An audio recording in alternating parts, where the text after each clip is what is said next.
Jim West. I'm the Associate Director at BioTools Innovator, and today is our second to last webinar of our season. And this is a joint webinar with both BioTools Innovator and MedTech Innovator. And the title of today's talk is Higher Ground, Building Teams That Scale. Director of BioTools Innovator. And I'm And excited today, to I hear some music there. I'm excited to get and into this is this a joint because it's a webinar topic with we've both never covered BioTools before, the Innovator. And the process of title of hiring and the managing talk teams is Higher that are Ground. efficient. So let's jump into it. I am joined here today by Matt Takahashi, To an get executive into this because headhunter it's a for topic Bio. we've never covered before. Matt, I The think there's background on your video. An executive in biosearch for life science companies. Got a great industry background and I am experience we'll joined hear here more today. about. We also have Scott Vincent, To Glyphic Biotechnologies. Glyphic is an alumnus of the program. Actually, we were in the first cohort of BioTools Innovator together, and so it's a real pleasure to get to invite Glyphic back to hear about their growth and people journey. And we also have Upma Sharma on the MedTech Innovator side, founder of Arsenal Medical. And with that, I'd like to have each of them take a moment to introduce themselves. Matt, would you mind going first?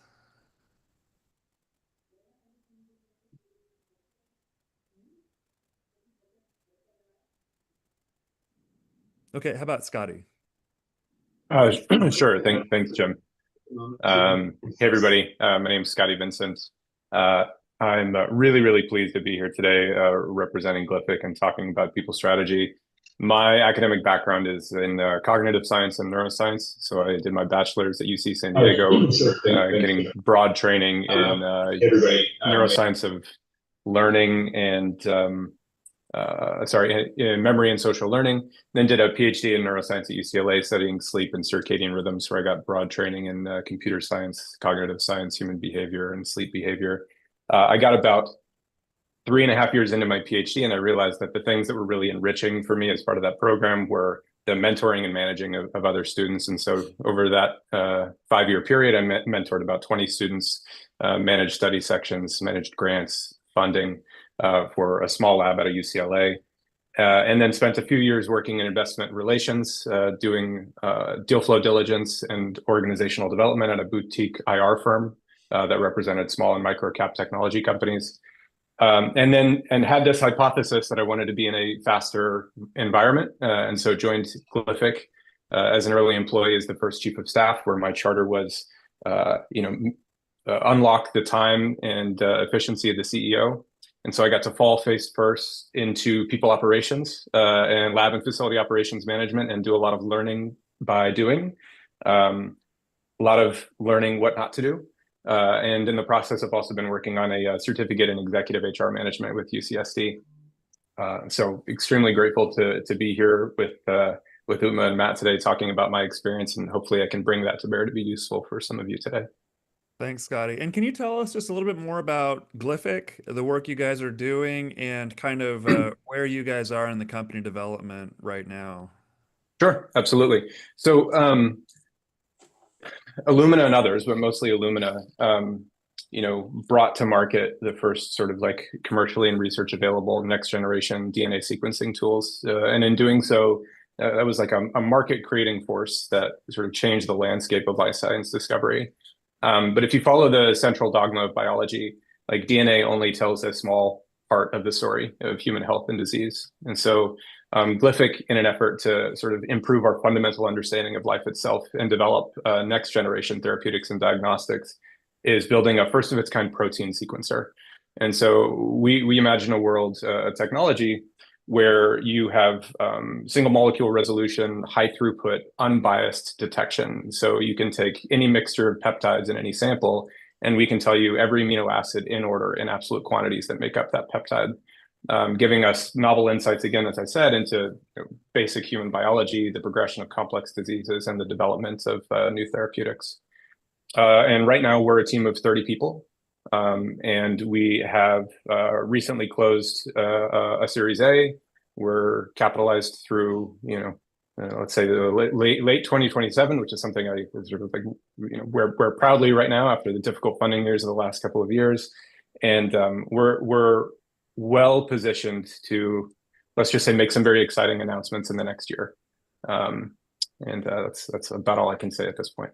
That's great, Scotty. Thank you. And two things there. I think that one of the reasons I'm also really excited about this topic is because I think in my opinion, the most important job of the CEO is fundraising, and the second job is hiring. So That's right. definitely two very important roles. So yeah, Utma, how about you? Great. Well, it's great to be here today. It was great to just hear Scotty's intro in detail because I'm realizing we have more similarities in our paths than I realized even on the prep call. Uh, So, nice. so my name is Uma Sharma. I'm CEO of Arsenal Medical. And my background is also technical. I did a PhD in chemical engineering and really thought that, really loved the idea of mentoring and teaching, and thought I was going to be a professor. Along the journey, pivoted to Arsenal, or our sister company, Lyra Therapeutics, as a research scientist. And that's really how my journey started. And I always describe when I talk about my career from sort of research scientist to CEO. One of the most challenging transitions was when I moved into management of people, because as a as technical folks, and then specifically as PhDs, you're trained for so long on how to solve technical problems, and suddenly then you have people, and you're trying to figure out how to think about the people and how to sort of motivate and excite and get the best out of them. And so that was, I would say, one of the most challenging transitions in my career, to just and as a startup, you're not necessarily, you don't get to go to the hours of training that you might at a big company. So like Scotty, I think I've learned over the years a lot of sort of what I would consider best practices from making a lot of mistakes, and excited to hopefully share that experience to maybe, if prevent anybody from making even one of those mistakes. That would be great. A little bit more about Arsenal Medical. So we are a biomaterials company, creating new medical devices, and we have products in multiple therapeutic spaces. Our lead product is a liquid embolic in the neurovascular space, and then we also have a product in the trauma space, which we describe as a human fix-a-flat, to bridge dying patients to surgery. So super excited to be here and share a little bit about the journey. Thanks, Utma. And again, I was thinking about, as you're talking, a great mentor of mine personally used to have this saying, and he said, "As you're building a company, people are problems. So make sure that the people you're hiring are not as big as the problems you're solving." Hmm. Hmm. I feel like that's a little bit of a disturbing mindset to start with. That people are problems. I would say people are opportunities. Okay. Of course. And Matt, you're muted at the moment.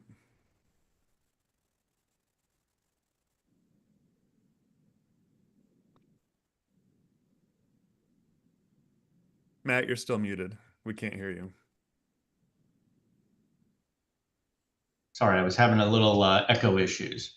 I might still, but I'm Matt Takahashi, and I'm the founder of Executive Biosearch, and we're a recruiting firm focused on the life science tools and diagnostic space. I began my career with BD, then with a European life science tools company that was eventually acquired by Thermo Fisher, and then I transitioned into executive search, working with companies like Applied Biosystems, now Thermo and Dionix. And many of those people left those companies, transitioned to smaller organizations to grow their own companies. And now we focus on supporting early stage and high growth startups. We typically partner with founders, CEOs, and investors to help build their teams at scale, recruiting talent from experienced executives to high level individual contributors in full-time and fractional roles. And yeah, that's about it. And I look forward to our discussion, and thank you for joining us. All right. Thanks, Matt. And before we get into it, just a little housekeeping. So if you are on our webinar here and you would like to participate, please ask your questions through the Q&A box, not the chat. And if you're watching online, you can post questions there and we'll try to pick those up if we have time. The with that, let's get started. So let me stop the screen share. All right. So I guess let's start with Utma and Scotty. Can you just, what was your first set of hires like, and what did you kind of learn from those first sets of hires that have informed your processes going forward? We'll take you can go first, Utma. Yeah, well, I will say so. I actually, because I had started as a scientist in the company, my first promotion to management was now managing somebody who was my peer, and who was not excited about reporting to me, I think, at the time. And so, yeah, and I think, soon after there was also somebody I had to lay off. So those were some of my initial experiences, which were very a quick introduction to management. I think one of the things I learned really early on in those experiences is that if you genuinely and honestly take interest in what a person is trying to get to know them and understanding what motivates them, what excites them, where they're trying to get, and if they feel like you're really trying to help them, it becomes much easier to have hard conversations. And I think that was a really early important learning for me. It takes time and you have to invest the time. But I think the less you do that, the more people can become problems. The more that you invest in sort of getting to know them, you can understand sort of where the opportunities are to help them get what they want in a way that also helps the company get what it needs. Um, and I think if you don't really understand what the person wants, you can never really get those things to overlap. It may be as the company evolves, you just can't get them to overlap, period. But I think if you genuinely try to understand what the person wants, even if you get to the point where there is not an overlap and you have to have a tough conversation, they will see the effort you have put into it. And I think that is often, not always, but often appreciated. So put the time and energy and effort in. Yeah. How about you, Scotty? You and I we're going to keep racking up these similarities. I think let's grab coffee sometime. Yeah. Yes, similar early experiences, and I'm glad you talked about the like right off the bat, the human centric piece here, right? On the other side of any of those, initially maybe exciting or later on in the progression of the relationship, difficult conversations, like putting energy into like nurturing that connection and understanding the goals of the other person is incredibly important. I'm going to talk briefly about the sort of flip side of that, which is, you know, the people that you hire early on.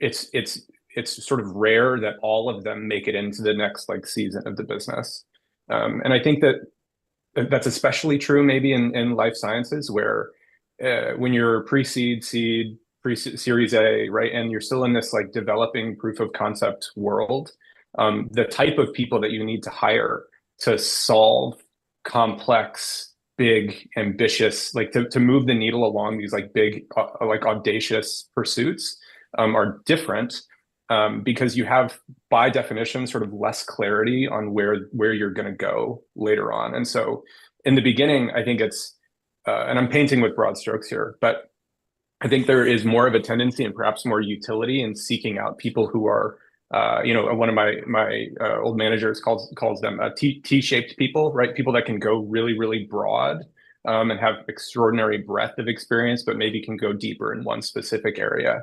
And they sort of allow you to, maybe you're not doing everything at 100%, but you can sort of cover all of these different areas of the business at 40%, 50%.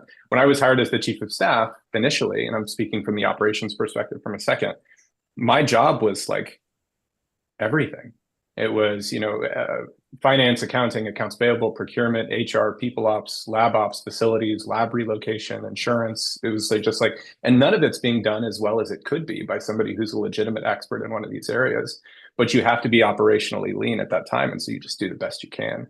And in the best case, you bring on an early scientist that is extraordinarily broad. And then as the organization becomes more complex. And it's not just a research team sitting around a table having discussions about what experiments are going to be done that week.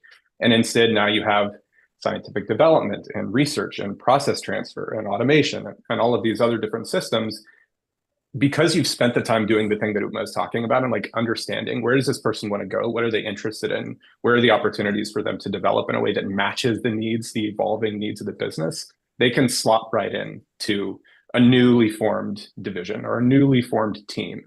That's the best version of it, right? It doesn't always happen that way. And so the title of this, higher ground, building teams that scale, is an interesting one, because building it's my impression that there are seasons of the business and there's scale within those different seasons that you can account for, but it's very rare that you build a team that is sort of like intact and is everybody's there with you when you IPO or you're there for the merger, right? So I think it's about being season appropriate. It's about being intellectually honest with your teammates about what their role is. And the other side of that, which I think we'll get into later, is like putting a lot of energy into understanding where you want to go as a business and then finding the people that support that to the best of your ability. Awesome. Matt, do you have anything from your perspective in terms of like when you're looking at companies and candidates, finding the right talent at the right time? Well, I would agree with them that this T-shaped type of person is very important in the early stages, wearing multiple hats, rolling up the sleeves, whether they're leadership or high-level individual contributors, is really important for them to understand that they're going to do more than just their job title. And I think when we look for people, those are the types of people that thrive in these types of cultures, that can go broadly and deeply in certain areas. But it's a different type of person than people that are working at large organizations that are very siloed, have very specific responsibilities. And those types of people typically it's more challenging for them to transition in these kinds of organizations. But yeah, I agree with everything they've said. And those types of people don't, they aren't everywhere, I guess I should say. Mm-hmm. So you need to have that energy. But I think it is also important to have a balance, because without some of those types of people, you may not have, the expertise in systems, or thinking about if an acquisition is down the line, understanding that mentality or where you're going in the end, like from a quality systems perspective or some of these. So you need folks who understand it, but also really can be that, adaptable, or the T-shape. So I think having that balance has been really helpful for us. You guys have kind of touched on one of the biggest, one of the biggest topics that we're going to have here, which is like, culture. What is culture? How do you define it? And how do you hire around it? How do you guys think about culture in your startup? And do you use it to attract the talent you're looking for? How does it sort of integrate into your strategy? And how do you sort of think about it within your organization? Scotty? Oh, I've got so many thoughts. I'll try to keep this short. I think this is an immensely important topic. And I think culture is just like, in its simplest form, it's what behaviors do you incentivize and disincentivize within the business. It's not, from my perspective, it's not like a list of values. Those are useful touchstones that we can point to and sort of put words to the sort of expectations that we have in the business. But it's like, what are the things that the CEO calls out at the all hands meeting, right? Like, what are the things that we do that create signal within the business, that communicate to the rest of the team that this is what we want and this is what we don't want. And what behaviors do we reward with money, with equity, with public gratitude, with whatever it is, right? Because ultimately the incentive structures that you create in the business are the things that are going to drive behaviors. They're going to drive the hiring practices. They're going to drive your employer brand. They're going to drive, how people talk about your business to their friends. It's the things that you do that create intrinsic motivation for the individual that ultimately drive behavior, and the behavior of your organization in aggregate is your culture. So, one of the things that I learned early on, we talked about learning through failures. It's like we had a disciplinary challenge in the business. There was a thing that happened, and I am like I have a computer and cognitive science background, and so I'm thinking about the sort of like rules around this thing, and I'm like creating a big if then statement in my head of like if this happens, company does this, and I started sort of driving toward oh, you need to create a like progressive disciplinary policy and like roll this out. And it was an enormous failure. It was an enormous failure. And the reason it was an enormous failure is because you are creating a process, a set of rules that affect the entire organization that sort of demean the autonomy of the individual to solve a problem that one person is having. And there's a lot of value in making sure that you are consistent in applying, the rules and company policies, right, to people in a way that is sort of like equitable and fair and even. But it is not useful to punish the rest of your team for the behavior of somebody else. And so what we learned from that is we don't tolerate that behavior in the business. And what I mean by that is when we see people that do the opposite of that, we reward them. And when we see people that do those behaviors now, we have a really fast conversation of like, hey, that doesn't work here. Here's why that doesn't work here. Here are our expectations. And then if something needs to progress beyond that, it's about the relationship between us and that individual, rather than about like sort of needing to raise the sort of the standards in a way that is not necessarily useful for the rest of the business. So yeah, incentivize the behaviors that you want to see in the business. Treat people like adults. Assume that if they're armed with the information about what your expectations are, that they're going to do the right thing. And the standard that you have to uphold as a business, therefore, is like you have to be really, really clear about what you want, and then you have to be consistent in the way that you apply those expectations across the business. I love that, Scotty. I worked at a business once where in the employee handbook it said when customers come in, make sure that you have brushed your teeth and are wearing deodorant and a pressed suit. And Yes, it yes, just felt it felt to me it's like you know why this came about because somebody caused the yep. problem that this like creates a scope creep of like policy that maybe isn't productive across the organization. I think that's really insightful. Do you guys like formally document your culture in these ways, or is it just lived and observed across the organization? We at one point we had like a values exercise. Um, it landed really flat. Like it was not something that people. I don't think it was accretive to the business. I think that there's probably a point in the future where we reflect on this time period now and we say, what are the things that were most useful in getting us to this place? Maybe it's after the next fundraise or whatever, right? And we reflect on those behaviors and we want to sort of codify them.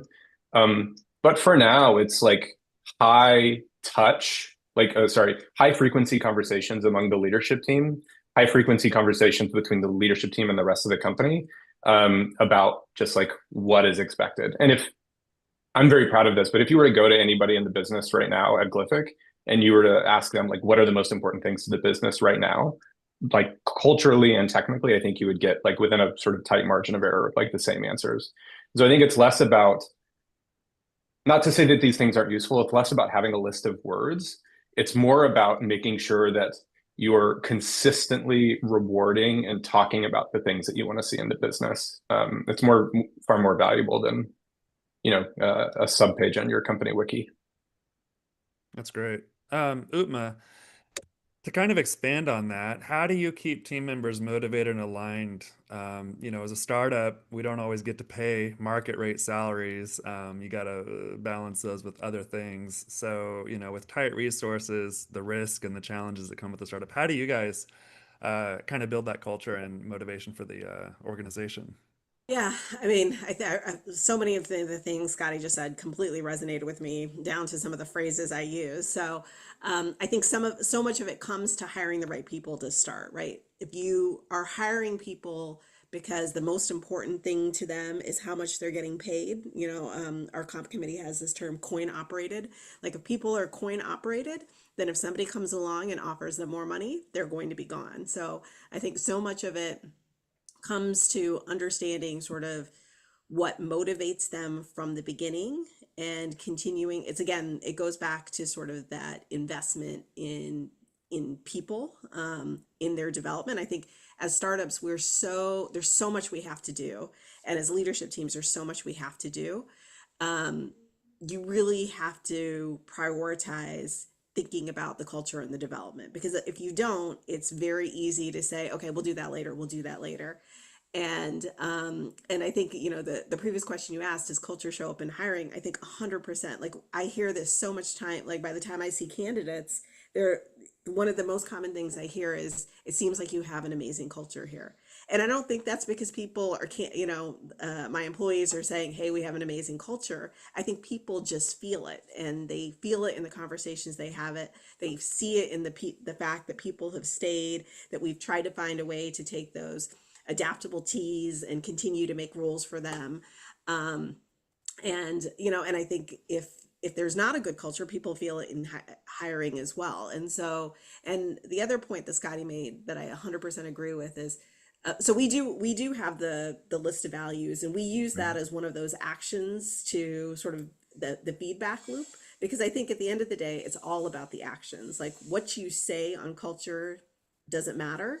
I mean, it matters, but like the actions are what people are really doing. So as a leader, do you do what you say, or do you lead in the sort of the ways you're asking the other people to do, or do you do something different? Like, people look at that. People don't want leaders that aren't going to sort of do the things that they talk about.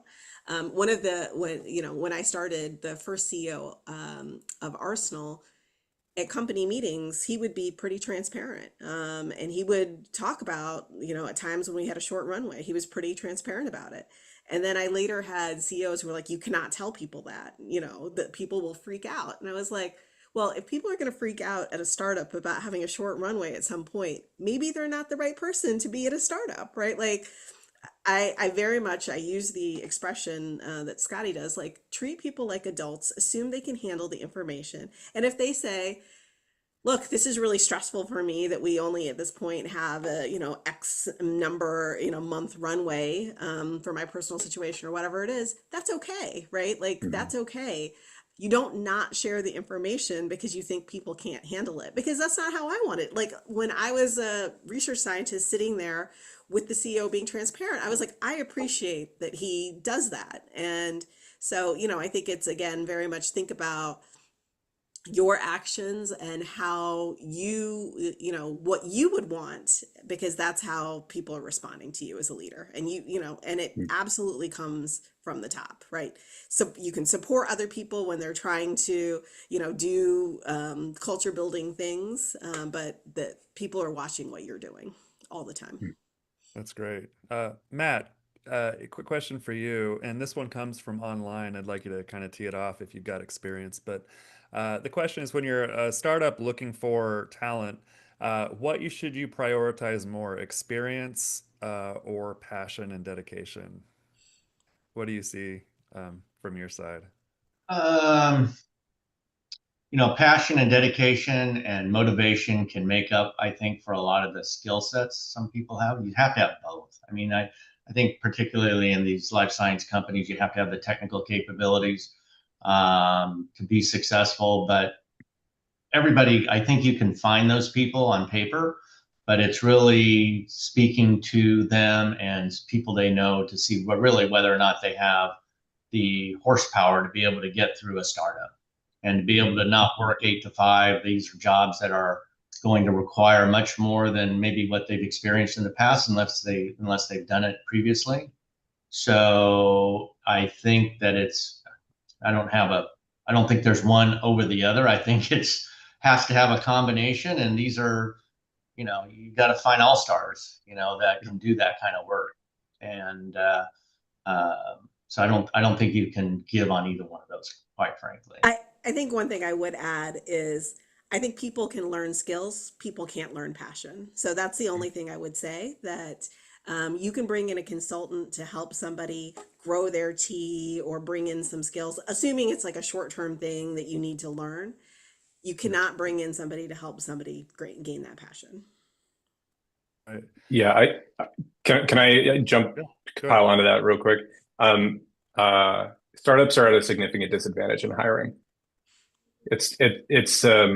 We have fewer resources, less stability, quote unquote. Although I think you look at the market over the last couple of years, and where is the stability? But I think Matt is right. Like we are drawing from a smaller pool of people that have to both be technically excellent and be a good fit for startup. And when we're seeking out people for Glyphic, we're looking for three things broadly. It's competency fit, culture fit, and risk fit. And risk fit is like, is this person well suited for a startup environment? And the unfortunate, not unfortunate, the thing that we've observed is you get a lot of people fresh out of their PhD, a lot of people fresh out of college, and then you get a lot of people who are very senior, who have like maybe had an exit or two, right? And they're looking for maybe to be earlier on in the commercial like life cycle, right? And they want to be part of a founding team or an earlier team. And so you've got a couple of weapons that you can bring to bear, and that's potential impact, right? For us at Glyphic, it's like, hey, you want to be part of the team that defines the next generation of life science tools? Like, do you like the earliest people that like involved in Ion Torrent or the 10x's Chromium controller, like this new category of tools? Do you want to be part of that? So there's the professional development opportunity, and then there's equity. But ultimately, it's about like finding the people who are the good risk fit for the season of business and knowing that that's going to change significantly from year to year. That's great. I want to move into recruiting now. Kind of where do we find these people? So, Matt, maybe I'd love to hear from you. Where do people find people today? Where is the place to search the pool for? Well, first and foremost, I think you should start with your own network. I mean, that's the best place to start. You expand that, exhaust that, make sure that you're getting the appropriate referrals. Usually, in the end, if you do find somebody, you're gonna check with your referral network to see if they're who they say they are. Secondly, I think LinkedIn is definitely the tool preferred by most employers and high quality candidates. And I think that's a great place if you're going to be advertising or posting your job. You can brand your company, articulate your value proposition there. You can update with posts of what's happening and get engagement by candidates from candidates by doing that. And then lastly, search firms. I mean, finding individuals and firms you can partner with that understand your value proposition, can articulate that, expand your network, and introduce you to people that you wouldn't normally find. And I think expanding that network is part of that is doing what you're doing now is being part of the BioTools Innovator Program is expanding who you know and who these people know and tapping them on finding additional talent. And Matt, what's kind of the right stage to engage with a firm like yours? Like when do I feel like I'm at the stage where that's something appropriate to consider? It's such a case by case basis. I don't think there's really any particular pat answer. I think if you aren't finding the right person, getting the right cultural fits, you aren't seeing the combination of technical know-how and passion that we've talked about from the people you're being introduced to, then it might be time to talk to somebody like ourselves and to get introduced to see whether or not they can produce the kind of talent you're looking for. When you're kind of coming to a dead end. And I don't know what other people's experience there is, but I think we're best suited for that time frame. And then you also have a sense on what you're looking for and what you've seen and who you've interviewed and what's lacking in some of those people and what boxes aren't getting checked that somebody else could bring to the table for you. So at least you have some benchmarks that you aren't just going into it cold, but you've actually had a chance to kind of speak to some people about the opportunities. Gotcha. So I would talk to people first. Yeah, the way we try to approach it with hiring is as we're kicking off the process, try to generally set like, kind of when you want the hire, and it's always like sooner than it's reality, but kind of set, a goal like, okay, we're going to spend this amount of time with our network or with, sort of posting and at that point, then we need to think about a recruiter. So we kind of do that almost at the outset. Okay. And just lastly, just if you're asking about timing, you should be thinking about these things in advance sooner than you think. I mean, it could be 2 to 3 months out before you can bring somebody on board. If that is part of the answer, or that's what they're looking for, think about it much more in advance than you think. Yeah. And we didn't really talk about it here, but I think that also just the hiring process itself probably takes a whole lot more time if you haven't done it before than you think it Yes. probably will. Um, Scotty, I'd like to ask you, do you have any tips on sort of putting together job descriptions that help sort of like refine and attract the right candidates? Because, we're in a market where there's AI, there's bots applying, there's so many people probably looking for their next thing, and you probably have to be really careful and filtered about sort of who you're spending time on. So, how do you guys approach that, and how do you sort of think about that today? Yeah, we've put a lot of energy into this. I'll high level go through our whole process very quickly. But it starts with understanding where the business is going. And so the hiring process actually for us starts with like annual and quarterly planning. And so if we're working backwards from our like next value inflection point, so for us, we're working backwards from the Series B. It's like, okay, well, I need to start raising a Series B here, which means I need data output here, which means I need to start engaging with KOLs here, which means over the next 3 quarters, I have to do these things, right? And so once I have a handle on what those things are, I can clearly define the problems that I need to solve in the business. I can start to the best of my ability, anticipate the things that I'm going to need 6 months from now, a year from now. And while I optimize for known problems, I can also start thinking about abstract future problems that this type of person might be able to solve. And once you have a really good handle on what the problems you're solving are, or like what kind of skills you think you need to address, in our case, the technical, mostly chemistry related challenges of the business, then writing a JD is a lot more straightforward. It's like, well, you can orient the person around what problems they're going to solve. And importantly, sort of going back to like creating a sticky relationship with an employee where somebody wants to be here, you can make it really, really clear what their work is going to be and how it's going to contribute to the business. And no matter what, across the board, if people have a better understanding of how their work relates to the goals of the business, they perform better, always. And that's because the work almost never looks exactly like what you think it's going to look like, and you end up needing to optimize for different things. And so if you connect everybody to the broad goals of the business, they can pivot in real time, right? Because they understand the big thing that they're trying to accomplish in addition to what their like day-to-day instructions are. And so it starts with define the problem, define whether or not the problem, I say problem loosely, but define the thing you need. And then figure out whether the thing you need can actually be addressed by bringing on a human, right? Is this like a human shaped problem, or is this like, do we need some other type of resource? Is this capital spent elsewhere? Is this a CRO? Is this a contractor? And then you start working on the JD. And in our case, we draft a JD with the hiring manager. Then we have a kickoff meeting where we bring everybody into that meeting who's going to be involved in the hiring process. And we define everybody's role in each of the interview steps. You're going to ask this, you're going to ask this, you're going to ask this, you're going to ask this. We have a scorecard of like what bad, good, and great looks like for each of the things that we're looking for. And then we organize ourselves around an ATS. There's lots of good ones. We've used Greenhouse, and Ashby Greenhouse is what we're on now. And you make sure that you hold your team accountable to thinking critically about the things that you've defined as being important to the role at the outset. Writing a JD is a bit of an art. The last thing I'll say about this is sometimes you have like you've got like 1.5, you've got a problem that is like the shape of 1.5 people. And so you write 2 JDs that have meaningful overlap, and you cast a wider net to see who's available. And you're at the whim of the market. The market is the counterparty to all of these decisions, right? Because it's great if you can define exactly the thing that you need, but who's available? Can you find them? Are they interested in joining the business? And so there's some utility in going a little bit wide in certain cases, and then seeing who you hire first.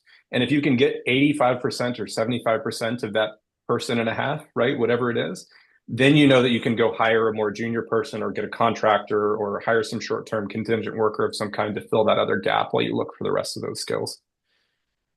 That's great, Scotty. I'm glad we're recording this. That's going to be a good reference for people. That's a whole playbook right there. Uh, Utma, how about you guys? Do you guys use any processes? Do you guys use AI? Like, I feel like this is one of those, like, especially for a busy CEO, like, help me write a job description seems like a pretty good task. What do you think? Yeah, I mean, I think we have a sort of a good database and also have internal job descriptions, so we have a lot to pull from. So yeah, but certainly do we sort of use AI to help think about how to like what's out there, how to sort of maybe change some of the phrasing? Absolutely. I think our playbook is again very similar to Scotty's in terms of kind of making it clear at the outset, and also like talking about who has what role in the interview process, so you don't all end up asking the same thing, and then there's some gaps that don't get covered. So I think that makes for very efficient processes. I think in terms of what um, Scotty talked about in terms of the areas, like I think trying to get to the risk fit is probably one of the hardest. Like, um, because I think people may think that they are more risk open than they actually are. And so, I think that's always a critical one that, I hadn't heard it articulated quite as clearly as Scotty did, but I think that's always the one that, where we've had the biggest problems as I look back, it's probably really with risk fit. Like, I think the other two are not as hard to get wrong. I think culture can be a little bit like, people can like the culture, but then it can take some adjustment or, but I think risk fit is where things, that becomes probably where if it doesn't work out, that's probably the number one. In my experience, that's probably been the number one reason. I don't know, Scotty, if that has been the case for you as well. Yeah, evolving technical needs and risk fit Yeah. are the biggest challenges, right? It's like we're confronting like we've got our known knowns, our known unknowns, and then probably some enormous list of unknown unknowns. And you get further toward the spot on the horizon, and you're like, oh, great, there's these other 15,000 things that I wasn't considering that I now know that I need. Or we've had a few technical pivots, and so I think that there's yeah, it's one and two, maybe like changing technical needs and then risk Yeah. fit right behind that. I would agree. Yeah. As soon as we're done here, Scotty, I think you need to go put a copyright on your triangle, your startup hiring triangle. Oh, yeah. I mean, I don't know that I've got the time to maintain any sort of trademarking right now. So I'll freely given. Hope it's helpful. Let's move on to the next section here, which I definitely don't want to lose out on, which is compensation, equity, and incentives. Matt, I want to know if you could kick us off with this. How should startups design fair and sustainable compensation models when hiring talent experienced early? And if you've got a perspective on it, also, like, how do they sort of like align that across the company as they're scaling? Well, I think it all really starts in the beginning of finding the right people who understand that they're going into a situation that it's not all about money. I mean, and like I think somebody already said, the coin operated type of person, those are not the type of people that are going to be successful in these types of environments. So, what we have experienced is when we find people that understand the mission, understand the value proposition, and understand what the potential is, that the compensation is just a part of it. The way they have typically structured is our companies have tried to come as close as they can to their base salaries and structured incentives with bonuses and maybe stock and equity. And those are the types of people that typically succeed, and they take ownership of the company, and and maybe some of these milestones and bonuses are tied, if they need to come out whole, tied to maybe some funding situations or go-to-market initiatives, some R&D milestones, so that they can clearly see where they're going to be, come out whole at some point in time. And making that very clear in the beginning can address some of those kind of lifestyle needs, I guess. So I think that's how we've seen it work well. I don't know. What are your thoughts? Anybody else? Yeah, I mean, I would agree. I think again, it comes to sort of that early, honest conversation about, making sure that you understand what the person, what's really critical to them, right? So if somebody is like really worried about getting their kids through college and you're saying, well, I'm giving you all this great equity that in 5 to 7 years is going to be really valuable, like you're missing what kind of their need is. And so you may not be able to fully address it. That's just the reality of the situation we live in with the resources. But if you're offering them something that doesn't, really help with their situation, it comes across as kind of tone deaf. So I think starting with always understanding, we, in times when cash is always tight, but we've definitely tried to use equity in creative ways. So we formalized an equity bonus program to have people participate in the upside, right? And have them to be able to point to that.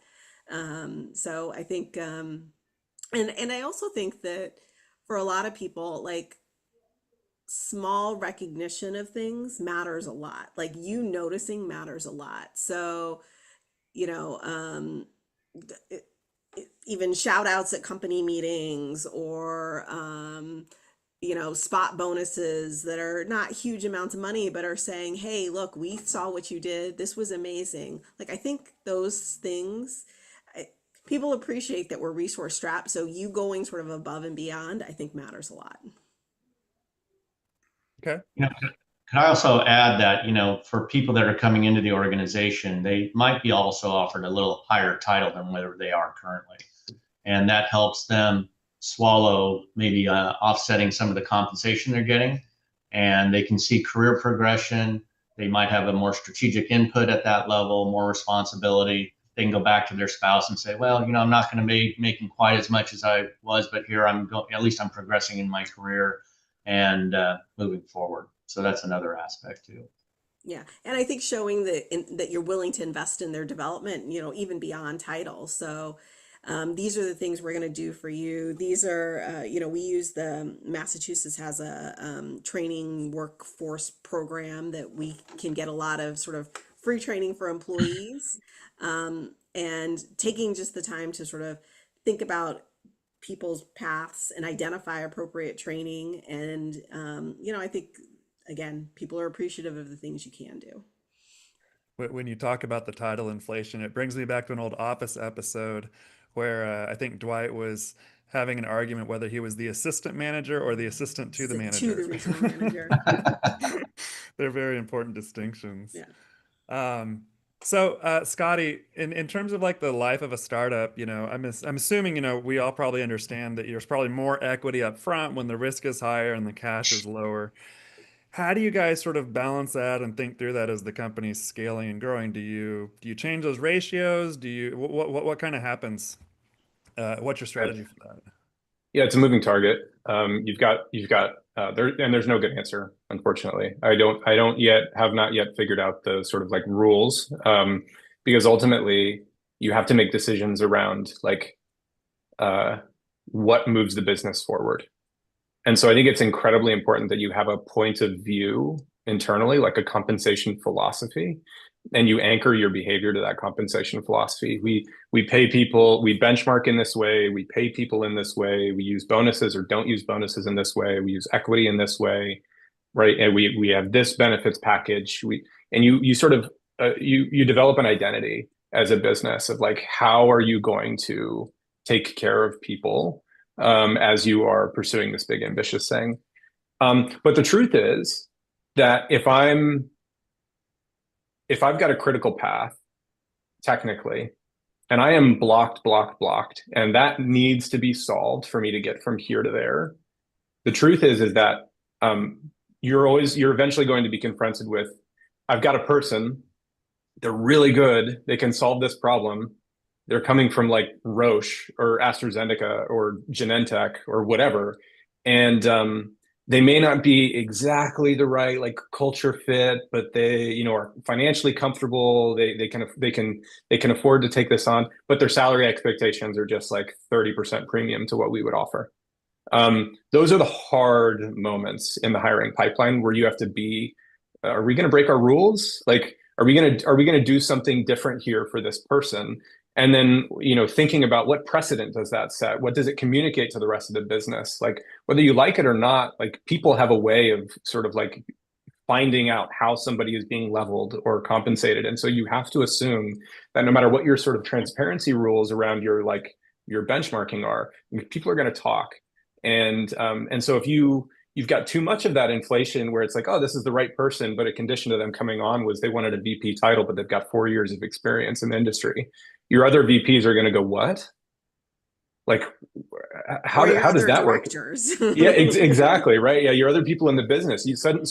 Suddenly you've got a senior scientist with the same years of experience post PhD who's like, I want 2% of the business, you know, and you have to be really really careful when you decide to go against your own rules because the having a point of view and having a philosophy around how you compensate people, you know, it matters not just for the people that you'll attract, but it matters because you know when you enforce the standards for everybody else and you break the rules for somebody, man, you've got to have a really good explanation. It's got to be really, really defensible, not just to them, but to the board, but to the rest of the business. And it's a tough, tough problem to overcome. Um, so, and Matt, actually, Jim, I may have lost the plot on your original question. Can you repeat it? Because I think there was one other point I wanted to come back to. Yeah, it was just how do you incentivize employees and how do you sort of balance that out with the Yeah. risks Oh, so I remember as the now. Yeah. company So scales? that's right. So you know the high level is the earlier you join, the more equity you get, and then when you join later, you're taking on less risk, right? The company has been de-risked. It's the same as any investor that comes into the business, right? Like the valuation's gone up. We've done more. We've gotten closer to our ultimate goal. You're taking on less risk as an investor of money or as an investor of your like life's energy coming into the business. And so it just changes over time. And there are benchmarks that you can use, you know, like Carta and others. And you know, there's a giant asterisk there for me about like how you use those tools. Um, but I guess my point is ultimately it has to be balanced by what your sort of the rules that you've set for yourself are balanced with like what you can go and get in the market because ultimately the problems you need to solve in the business are the most important thing for maintaining the health of the business and keeping everybody employed.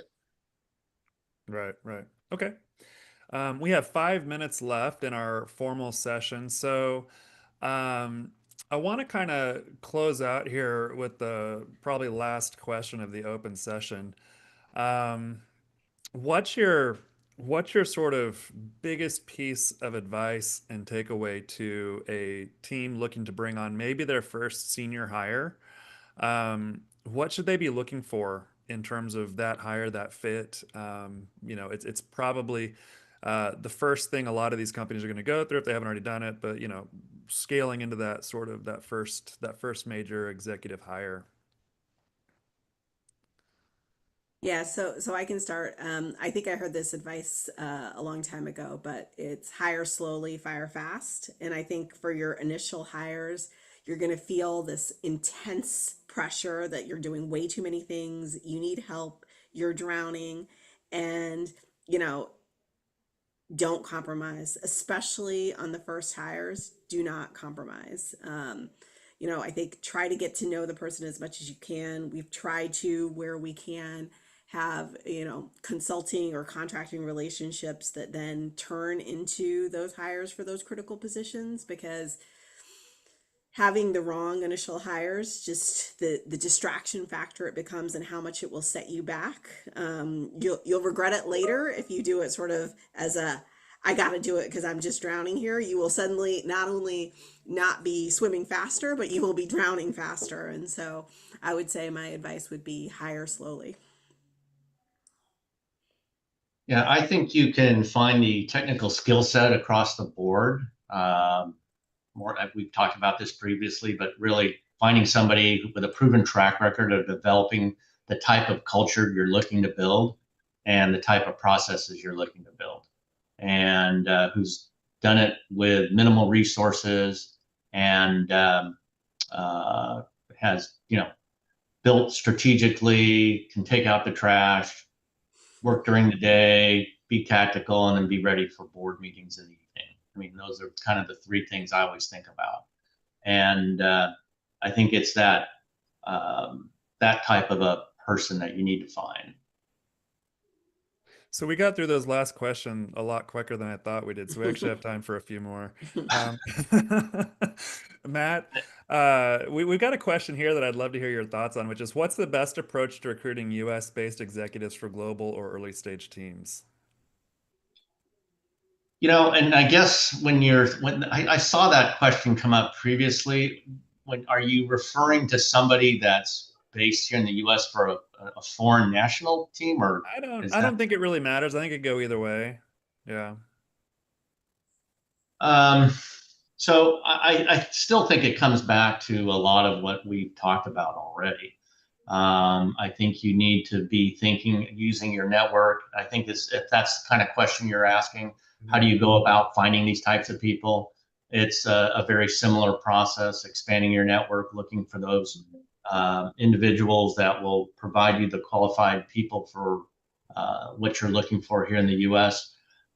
It's very self-serving, but if you are looking for somebody more global with a perspective of the industry, I think finding the right recruiter to do that for you can be pretty important, because these people are across the country, and they're tucked away in a variety of areas, and it's not necessarily a place where you'll always look. And to find that particular partner to be able to help you identify what's important and prioritizing the needs for that particular role here in the US, I think would be important. And even just talking to somebody about that will help you evaluate whether or not you need a recruiter or not. Maybe you don't. And maybe just having that conversation might help. Okay. Yeah. And Scotty, I think you can wrap us up here. So the final question I've got is around benchmarks. So when you're looking to grow your companies, US or international, do you have any advice or insights into tools and resources to sort of benchmark compensation, benefits, things like that? Yeah, can we take an extra hour? Yeah. Is that all right? Is that all right? But we can bring it up again later in the private session, but we got about 3 minutes. Cool. The short answer is sort of, once again, have rules for yourself and follow them. There are a ton of tools, Radford, Pave, Carta, individual firms that will go out and do market research on your behalf, external recruiters, RPO-based recruiters. Like there's a huge amount of information out there. It's about like how good is that information, and then how do you relate to it? And so Carta is probably the most commonly used tools, especially for like early stage biotech. A lot of people do their cap table management here. There is comp data available on Carta. The problem is I don't know the sample size. I don't know the variability. You see a range of presumably 25th, 50th, 75th, 90th for each of these different titles, these like percentiles, but you don't know what the sample size is for the whole thing. You have no idea what the distribution is, which is a sort of like just fundamental statistics problem. If I'm going to anchor my compensation behavior to this, I don't really know how robust this data set is. That's the first thing. The second thing is we just went through a benchmarking exercise, and the data on Carta was like wildly divorced from what we were seeing in the market. And so like there's actually just a huge amount of value, and this is the process that we're going through right now, is we pull the data from Carta, and then I've got some colleagues that like are, well, whatever. I have other resources that produce reports that we've got access to. But then for every different area of the business, I go out and I pull 3, 4, 5 different active jobs or recently closed jobs in the last 6 months, and I assign a conversion value to each of them. So if it's a bigger company or a smaller company, they've got less funding, more funding, they're in a different locale, I apply a conversion ratio to each of the 50th percentile for each of those posted roles, assuming that the salary information is available. And then we use all of that to sort of like define what our internal benchmarking is for the next year. And then we do it again.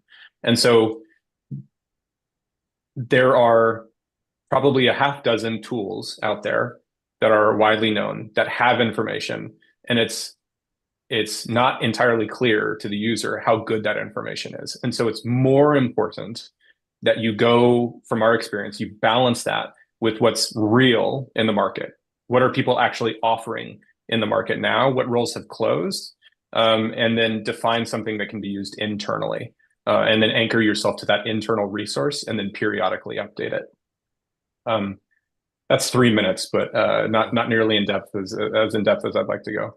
I appreciate that. Yeah, that's a very good science heavy answer for a science team company. So I like that. But that is our time for the live stream session. So thank you guys for your time.